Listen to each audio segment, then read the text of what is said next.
Another thing that I think Facebook has done exceptionally well is hiring. And I always tell founders that this is the thing you have to get good at.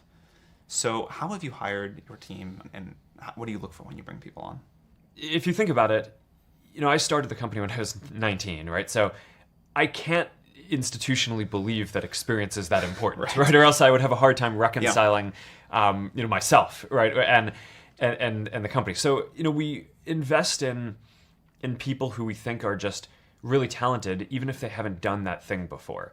And, that applies to people who are fresh out of university, as well as, people like, the CFO who took the company public, had not taken a company public before, right? And a lot of his background was in production, development at Genentech before. So, just focus on really talented people. And so if you don't have the experience to look for, how do you assess someone's raw talent?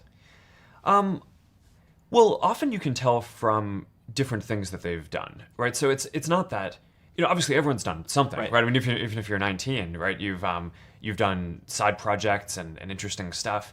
And, I think what's important is not to believe that someone has to have specifically done the job that they're going to do in order to be able to do it well.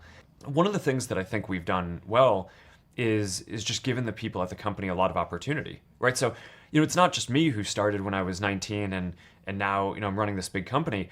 There were a number of people who joined who were, people I did problem sets with at Harvard, or they dropped out of Stanford, or, different programs who have grown with the company over this long period of time. And, one of the things that I'm the most proud of is we have about 12 different product groups at the company.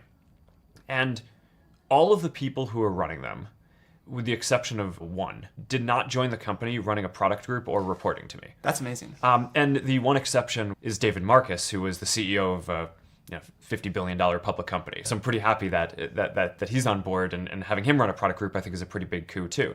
But literally none of them started off reporting to me. They all start off in different roles. Some were engineers, some were data analysts, some were product managers, and they've all grown. But I think what happens is, people see that you create opportunities for people, and that also, I think, keeps the best people engaged and makes the best people want to come work at your company because they feel like, oh, I'm going to get those kind of opportunities too.